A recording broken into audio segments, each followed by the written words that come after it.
Hukmdorim, mendan qarzingiz bor. Sizdan nimadan qarzim bor, bolam? Hazratim, men tijorat bilan shug'ullanardim. Kasodga uchradim. Bo'ynimgacha qarzga botib ketdim. Har kecha yotarda Allohga duo qildim. Bolam, podshohimiz qanday qarzdor bo'lganligini so'rayaptilar. Aytyapman-ku, har kecha yotarda Allohga duo qildim. Bu kecha tushimda payg'ambarimiz alayhi solatu vassalamni ko'rdim, hazratim. Sallallohu alayhi vasallam.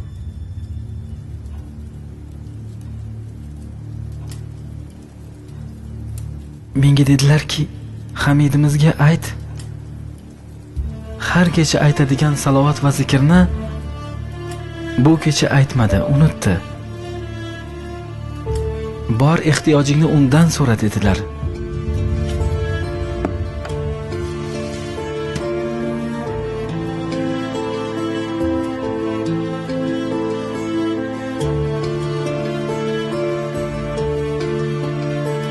Nima dedilar?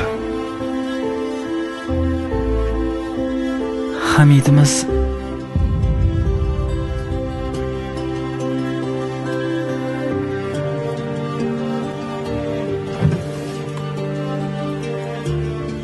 Bolam.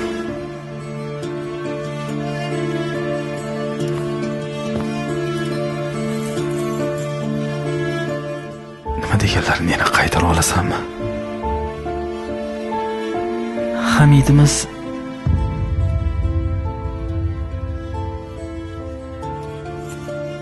Bolam.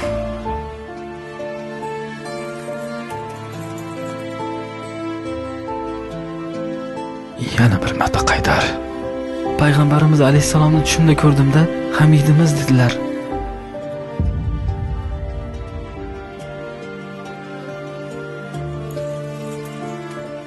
Oh.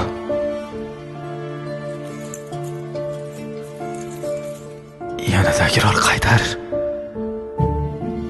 Hamidimiz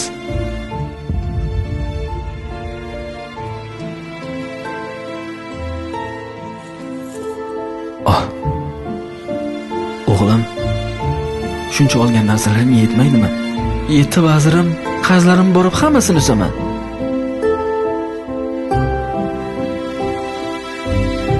Salomat bo'l.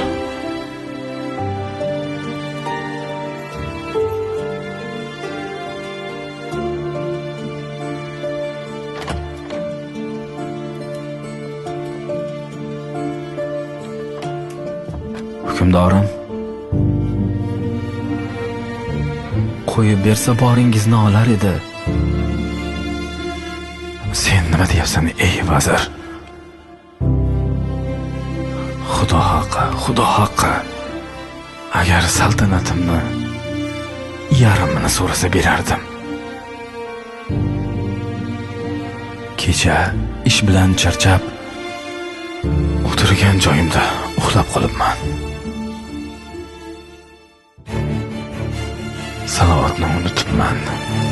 Mahsulot Muslimun o'z studiyasida o'zbek tiliga o'girildi. Xato qildik, vazir. Alloh kechirsin.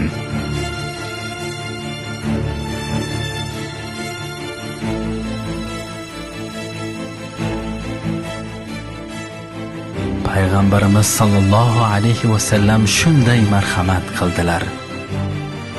Qiyomat kunida ummatlarimning menga eng yaqini, menga ularning salovatni eng ko'p aytuvchilaridir. Sallallohu alayka ya Rasululloh.